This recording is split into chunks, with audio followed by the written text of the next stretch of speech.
Good morning. Good morning. Good morning. My objective today is to help you as account managers select those positions that are going to help increase your market share with our RX brands. And the first point is we know that if we're able to call on the high prescribers, it's logical that we're going to increase our brand in those key markets that we have. We want to make sure that we get our 80 for the 20, because we find that 80% of our business comes from 20% of our physicians. And to this point, as we've analyzed the data, we find that we're probably not doing that. In the industry, we're outnumbered by about 4 to 5 in the marketplace, and we have got to increase our frequency in calling on these physicians if we intend to be competitive in these markets. And so I hope to be able to show that to you today.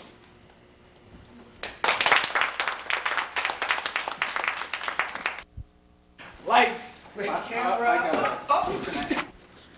Good morning. Good morning. You know, as account managers, we know that nothing happens in this company until something's sold, right? That's And right. that's our responsibility as salesmen. So as I begin today, I want you to ask yourself this question. When I leave the house in the morning, if someone were to stop and ask me where I'm going and what I'm going to do, would I be able to answer that question?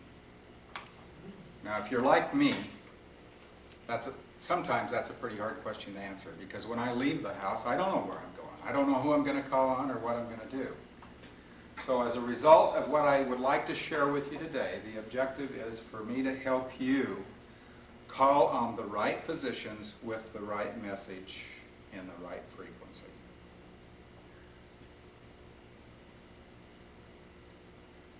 Now, in conclusion, I think we've established the fact that, first of all, we need to identify our targets. And those targets are going to be the physicians that write the most prescriptions in our product classes, regardless of market share. The other thing is to make sure that we group those in such a way that we're not driving all over the city, back and forth across the city doing our work, that we try and work by zip code. And the third thing is we want to increase our frequency in calling on these physicians to at least once every 4 weeks instead of once every 6 to 8 weeks as we've been doing now. And if we do that, I know we can accomplish what we need to do. Now, are there any questions? Barry, why should I stop calling on a physician with a 30% market share, even though he writes a small number of prescriptions, say every 12 months? Okay. Maria, that's a very good question, you know, because as we go through this process, we see we have physicians that have 30 and 40% market shares. And many of those prescriptions, or many of those physicians only write about 100 prescriptions a year. Yet you might have physicians that are writing 4,000 to 5,000 prescriptions, and you have no market share. So I think at this point you have to remember a couple of things. First of all, we have a co-marketer in this particular product that we're working, and we also have a contract sales force that can take care of that physician with the market share. You need to focus, because of your expertise, on those physicians that offer the greatest potential, and if you do that, that's going to increase your market share. Thanks. Okay. So in conclusion, again, I would just like to ask each of you to review your physician database and make sure that you use the process that we've gone to in selecting those physicians, only those physicians, that write a high number of prescriptions in the various markets that we're working in. And if you do that, I know that you're going to be successful in increasing your market. Thanks, Jim.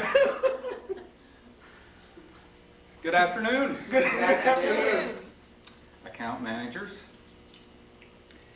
You know, have you ever had this happen to you when you leave the house in the morning? You just hope somebody doesn't stop and ask you where you're going. And, you know, often we as account managers have that problem. There's also a country and western song that says, wherever you go, there you are. Okay? And what we need to do, since we have new data now that's available to us that we haven't had in the past, we need to be better in selecting those physicians that we call on so that we're selecting the right targets. And so that's what I'd like to talk to you about today.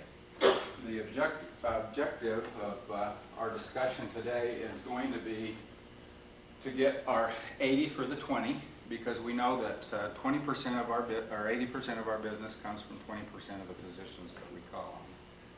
So we want to learn how to select the right customer and increase the market share that we have. So if you'll just follow me here for a few minutes, I'd like to go through a little scenario with you. All of our situations are basically the same. First of all, most of us have about 500 to 600 customers that we call on, and that's a lot. And to call on them frequently is very difficult for us to do.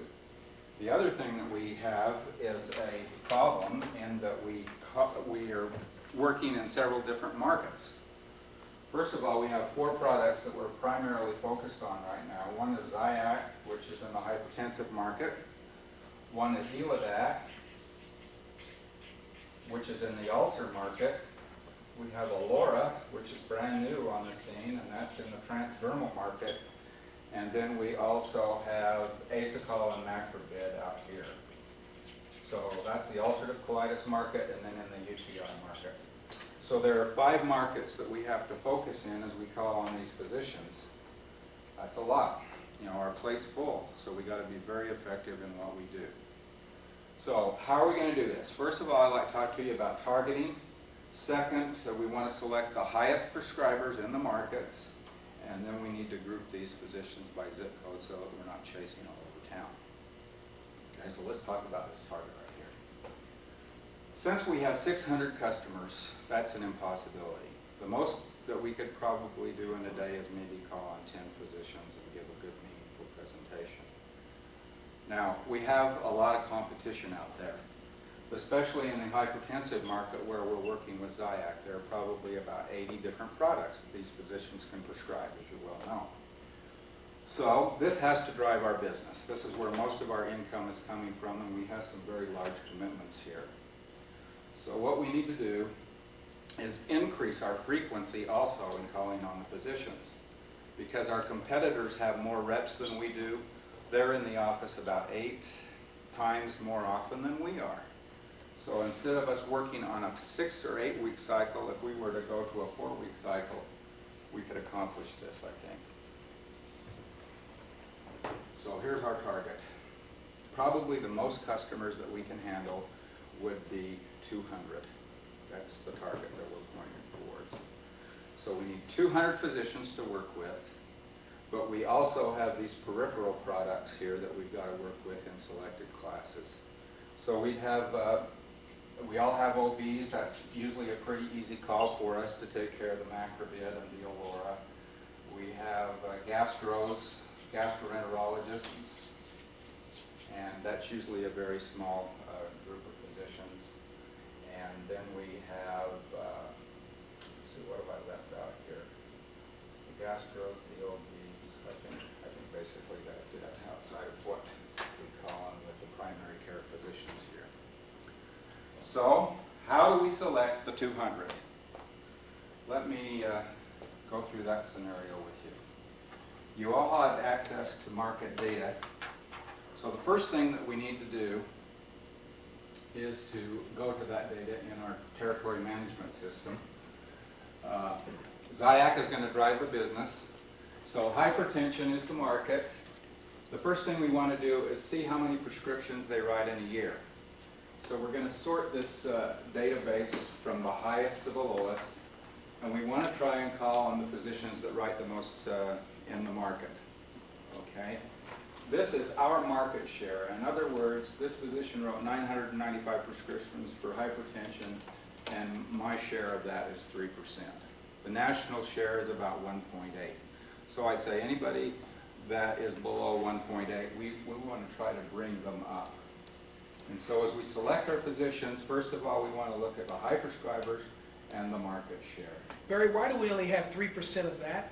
It seems like if we have a superior product, our percentage of that should be much higher. Well, that's true. You know, if I were out selling laundry, that'd be the case. There aren't that many competitors in that market. But in this particular market, we have probably 100 to 125 different products that compete in this market. So you're saying at any given time, the physician's loyalty switches maybe based on who gets there first and he or she needs the And product? that's correct. And also you have to bear in mind that this is a $20 billion market. So if I could get 5 to 10% of that market, Okay. that's a very good return for the investment. Okay. Okay. So the first thing we do is select our targets by selecting the highest prescribers first. And then after we've done that, of course they're all mixed up in our territories by zip code. The next thing we want to do is sort by zip code so that when we get finished, we have about 50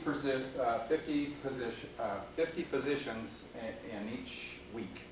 In other words, we can call on 10 physicians a day in a 4-week cycle.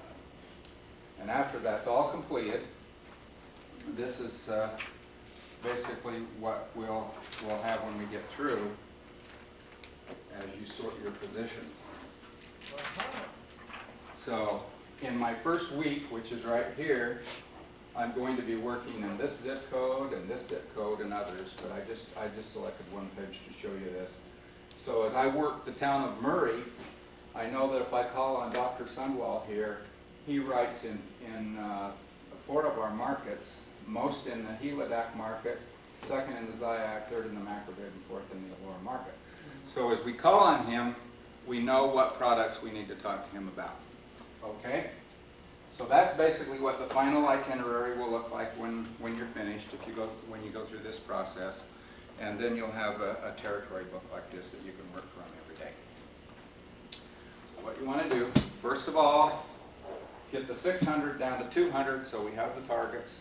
Select your highest prescribers, divide them up by zip code, and then wherever you are, wherever you go, there you are. Okay? So you know where you're going. Are there any questions? I have one there. Oh. Why should I stop calling on a physician with a 30% market share, even though he writes a small number of prescriptions every 12 months? Well, you can see maybe from this example right here,